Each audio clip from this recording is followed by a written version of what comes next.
Bien, amigos del Diario de la República, en esta oportunidad está con nosotros el excongresista Gino Costa, con quien queremos abordar un tema que ha sido materia de discusión pública en las últimas 2 semanas, que es la crisis o también el intento de, como lo han llamado, un golpe a la democracia a través del Ministerio Público. Doctor, gracias por recibirnos. A ti, Diego, un gusto estar con ustedes. La primera pregunta, ¿no? ¿Cuál es el trasfondo de que un sector político quiera de nuevo que Patricia Benavides regrese a ser fiscal de la Nación? Bueno, es un sector político, no es un sector político, es la coalición en el poder, el pacto, que es una mayoría congresal, que tiene una presidenta a su medida, que tiene un tribunal constitucional y una Junta Nacional de Justicia, y le falta capturar el Ministerio Público y el propio Poder Judicial. Y han ido por el Ministerio Público, porque es una institución clave para las investigaciones que hay contra ellos y contra sus aliados. Ellos han venido ya en los últimos años desmontando el marco normativo para luchar contra el crimen organizado y la corrupción, debilitando el trabajo de los fiscales, de la policía, de los jueces, atándolos de mano en realidad frente al crimen, y son corresponsables de la ola de violencia que tenemos hoy día. Pero eso no les basta, quieren tener el control del Ministerio Público para archivar las entrevistas, las investigaciones fiscales contra ellos y para perseguir a los jueces, fiscales y policías independientes y profesionales que actúan en el marco de la Constitución y la ley. Ese es el trasfondo. Acá no hay una lucha intestina en el Ministerio Público entre dos sectores igualmente podridos. No, acá hay, digamos, una institución, ¿no es cierto?, con problemas de corrupción, como todas, que ha sido objeto, ¿no es cierto?, del intento de captura hace unos años por la red criminal Los Cuellos Blancos del Puerto. Gracias a la reacción que hubo y a la creación de la Junta Nacional de Justicia, esa gente salió. Pero esa gente está regresando, gracias a que el Congreso necesita una fiscalía sometida a sus intereses, que son los intereses de la corrupción. Lo que necesitan ¿Los siguen vivos? Bueno, mira, los cuellos blancos por supuesto que siguen vivos. Tomás Alaíno Gálvez ya es fiscal supremo, regresó por decisión del Tribunal Constitucional. Y están en camino de regresar el señor Arce Córdoba y el señor Rodríguez Montesa, que también fueron identificados como miembros de esa organización criminal, con Pedro Chávarri, en el Ministerio Público, y con Inostroza en la Corte Suprema de Justicia, y con Walter Ríos en el Callao, y con los hermanitos del Consejo Nacional de la Magistratura.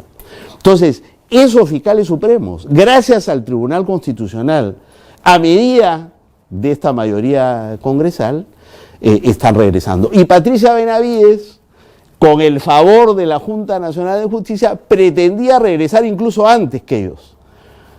Entonces, el regreso de Patricia Benavides más estos señores era recapturar las altas esferas del Ministerio Público para hacer lo que siempre ha hecho Patricia Benavides y estos señores. Ahora, tenemos un Congreso que juega en pared con el Poder Ejecutivo. Si Delia Espinosa, ¿no?, lograba, o sea, si se lograba que Patricia Benavides reemplace a Delia Espinosa, ¿ya era la estocada final de lo que denominamos el pacto para tomar el control de las instituciones? Era un paso importante en esa dirección, ¿no? Tener a Patricia Benavides de frente, de nuevo en la Fiscalía de la Nación, desde el punto de vista simbólico y práctico, hubiera sido pues un retroceso total al pasado, pero hay un colegiado.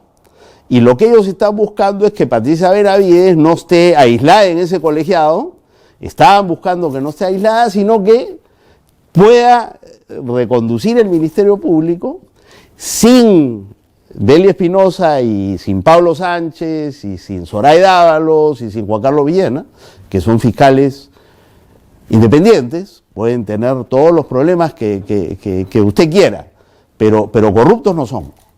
Entonces, los quieren sacar a ellos, ¿para qué? Para que Patricia Benavides haga juntas de fiscales supremos con quienes fueron destituidos de sus cargos por integrar la red criminal Los Cuellos Blancos del Puerto, los señores que acabo de mencionar. Entonces, era el primer paso, ¿no? En una estrategia que utiliza al TC cuando es necesario, a la Junta Nacional de Justicia cuando es necesario y al Congreso, ¿no? A efectos de que a través de las denuncias constitucionales se pueda destituir a los fiscales supremos o a los magistrados supremos, que es una prerrogativa del Congreso. Todavía no se han metido con los magistrados del Poder Judicial, pero si esto le sale bien al pacto, los siguientes serán los miembros de la Corte Suprema, que es una Corte Suprema independiente.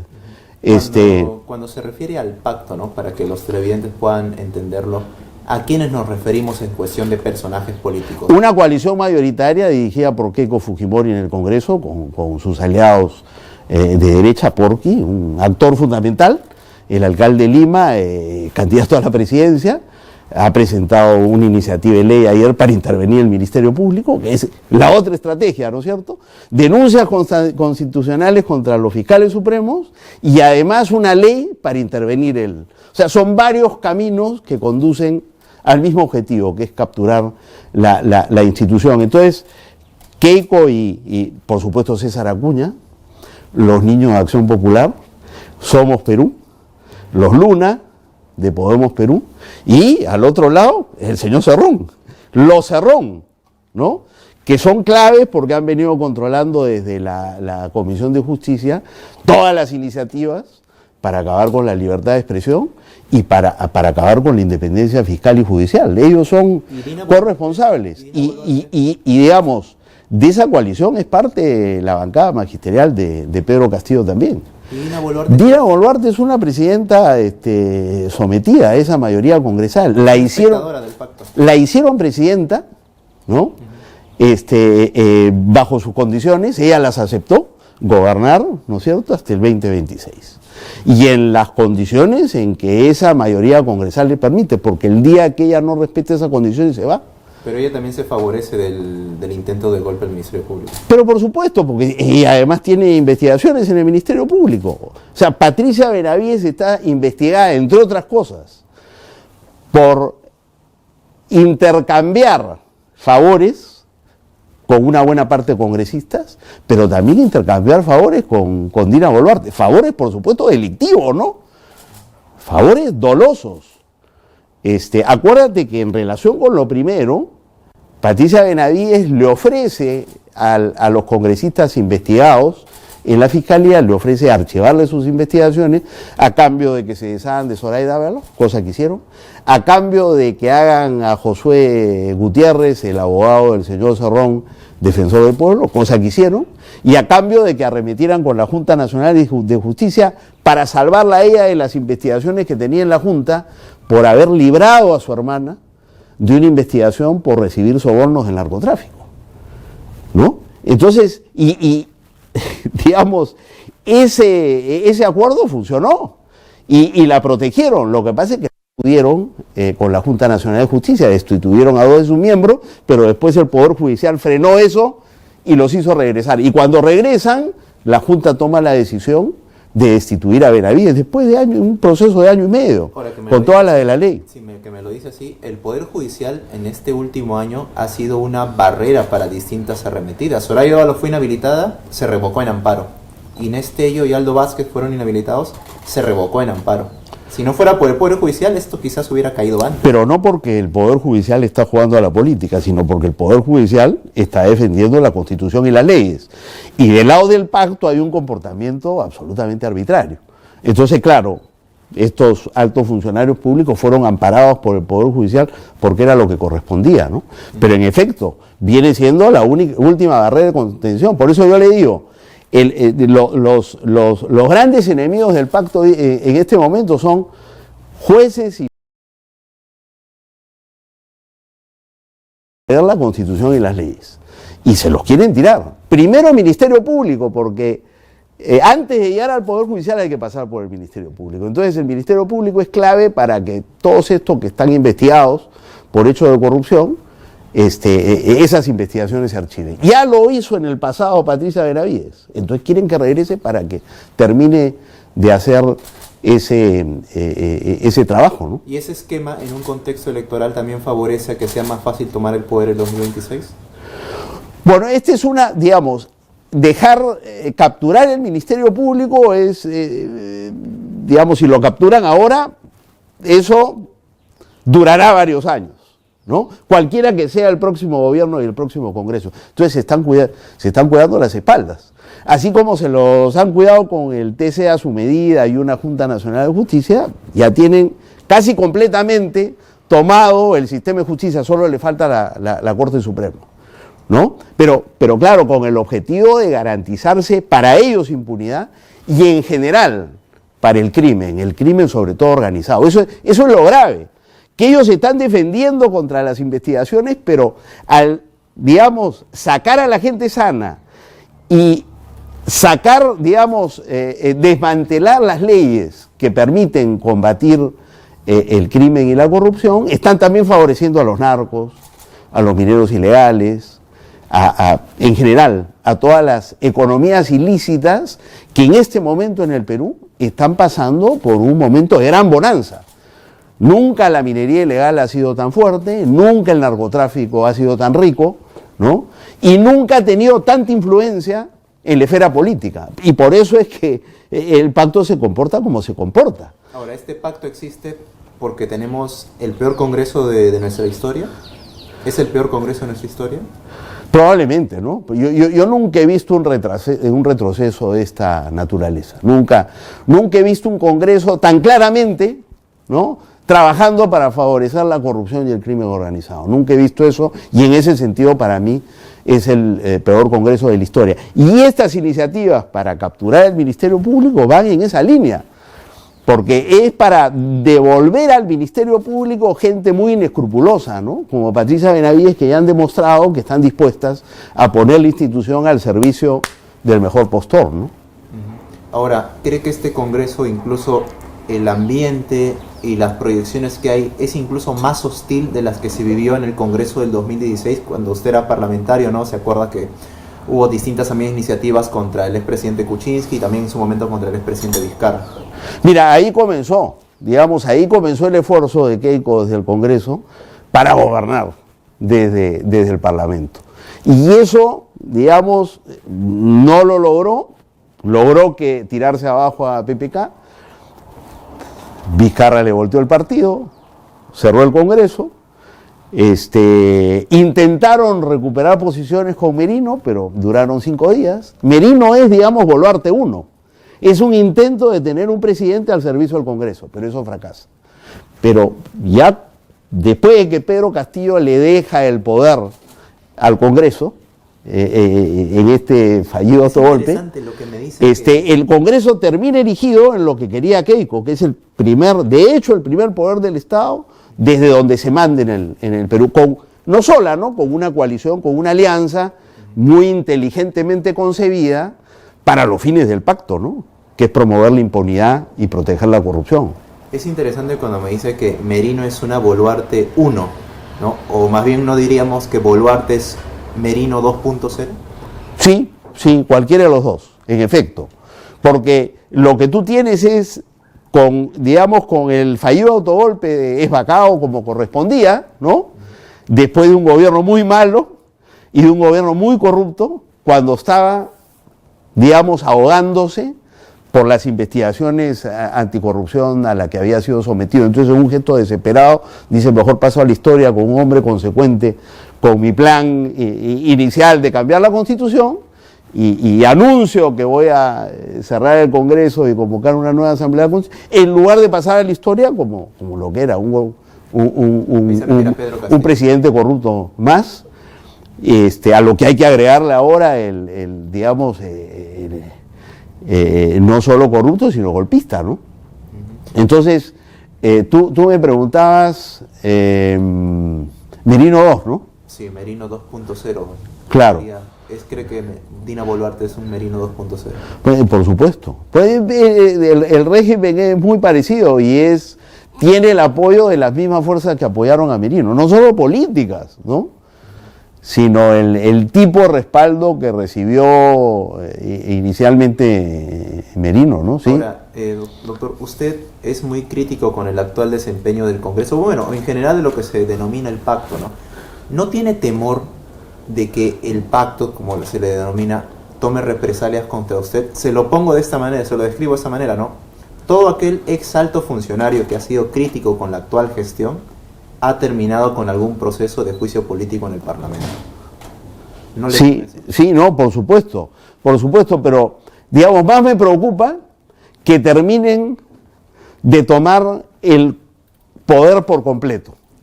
El día que tengan el Ministerio Público y el Poder Judicial, olvídate, ahí sí ya no hay nada que hacer. Pero en este momento todavía no tienen todo el poder, todavía son muy vulnerables, son muy impopulares.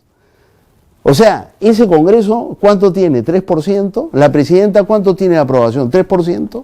Son los más impopulares del mundo y están manchados por la corrupción y el país lo sabe.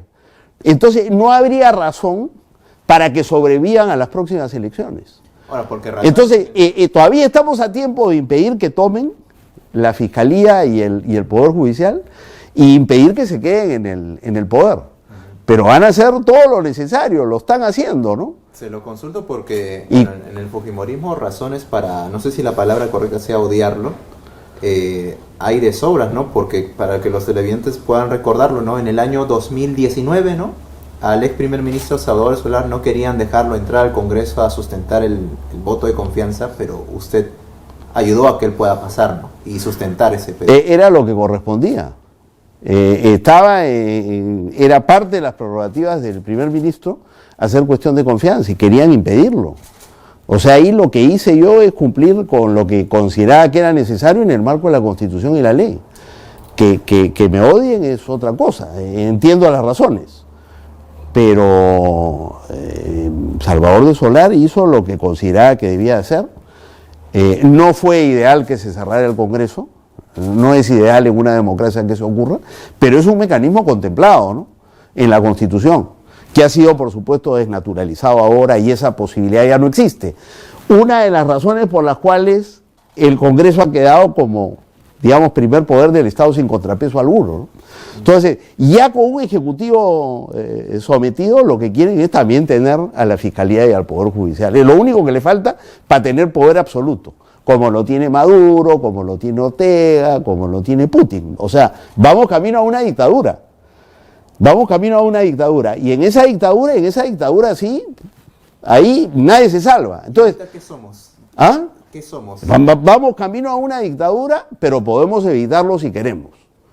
¿No? Está en nuestras manos todavía, porque hay un gran rechazo en el país a esta gente. Entonces tenemos la posibilidad de hacer sentir nuestra opinión en las redes y hacerla sentir en la calle y en las plazas del Perú, movilizándonos pacífica y ordenadamente. Esa es una posibilidad que sigue vigente. ¿Ah? Y segundo, estamos muy cerca de un proceso electoral. Y entonces, las elecciones del 2026 son una oportunidad para acabar con esto. Pero si perdemos esa oportunidad, la perdemos por mucho tiempo porque este proyecto autoritario y mafioso terminará consolidándose. Si es que quienes salen elegidos son principalmente representantes de las fuerzas políticas que hoy dirigen ese pacto, que es lo más probable, ¿no? Ya lo ha dicho Alfredo Torres y lo ha dicho Fernando Tuesta. El hecho de que hayan muchos candidatos no significa que en el Congreso van a haber muchas bancadas. Lo más probable es que hayan menos que en el pasado. Por lo cual, los que van a salir ante una oferta electoral tan amplia son los más conocidos.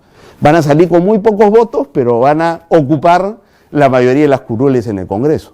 Entonces, hay que hacer un llamado, ¿no?, a las fuerzas democráticas a, buscar consensos para recuperar el país. Y a mí una de las cosas que me preocupa más es que esa voz de las fuerzas democráticas que quieren acabar con el pacto no se escucha. Están dormidas. Están dormidas. No, yo no veo, oye, vamos a ir al Congreso porque queremos derogar las leyes que desmantelan la lucha contra el crimen organizado. Acuerdo, corríjame, vamos al Congreso porque queremos dejar de perseguir a los jueces y fiscales independientes. Queremos que la justicia hable en los procesos anticorrupción. Vamos al Congreso porque queremos ¿Para qué van al Congreso? ¿Dónde están? ¿Qué opinan sobre lo que está ocurriendo hoy?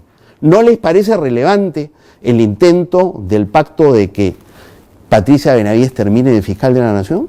Pero no se les escucha. A quienes pretenden ser alternativa al actual pacto, no se les escucha, no se sabe exactamente cuál es su compromiso. Que lo tengan, ahí sí te empapelan y te meten preso. Es lo que ocurre en toda dictadura autoritario. ¿Sí? Ya. Bien, retomando, tenemos partidos invisibles en todo caso frente a esta crisis. Se les escucha poco. Ahora, es verdad que todavía no ha arrancado en serio la campaña electoral. Se están discutiendo alianzas, por ejemplo, que es importante que las fuerzas democráticas de centro, digamos, desde la socialdemocracia a la derecha liberal y democrática, puedan constituir un polo de atracción que evite que vayamos pues por cuarta vez consecutiva a una elección donde tenemos una alternativa de derecha o una alternativa de izquierda. Lo que necesitamos es más bien recuperar el centro político y la sensatez, ¿no? Y gobernar en función de la gente y del Perú con limpieza. Eso es lo que se necesita, y ojalá que el centro político y democrático pueda ofrecer esa alternativa a través de una alianza, o si eso no es posible, que en el proceso electoral emerja pues una verdadera figura, ¿no?, que encarne esa alternativa, porque si no vamos otra vez a ir a un proceso polarizado, ¿no? Y llegan al Congreso y se ponen de acuerdo como se ha puesto de acuerdo Keiko con Cerrón, ¿no? Y han gobernado en contra del Perú todo este tiempo. Dos preguntas. Yo recuerdo también que cuando usted fue congresista se discutió la ley que creó la Junta Nacional de Justicia. ¿Qué siente ahora, no? Porque en su momento la Junta Nacional de Justicia fue creada para reemplazar el CNM en un contexto de crisis. Pero ahora la Junta hace poco, ¿no? ¿Qué sensación hay? ¿En qué se ha convertido la Junta? Mira, la Junta se ha convertido en lo opuesto para lo que debería existir. Es una herramienta, ¿no?, para nombrar jueces y fiscales, sobre todo competentes y probos, y para identificar a los sinvergüenzas, que son muchos en el Poder Judicial, para limpiar el Poder Judicial de esa injerencia perniciosa, ¿no? Que es la que explica, ¿no es cierto?, que no tengamos justicia, porque se neutralizan los procesos y tú pagas, en fin, se arreglan las cosas. Entonces, la Junta es un componente clave en el sistema institucional del Perú para tener una justicia limpia, ¿no? Y ha sido tomada por las fuerzas más bien que lo que quieren es una justicia sometida a la impunidad, ¿no? Entonces, está todo patas arriba. Entonces, eso hay que corregirlo, pero para corregirlo hay que ganar las elecciones parlamentarias y hay que ganar las elecciones presidenciales. Y el abril del próximo año es una oportunidad para eso.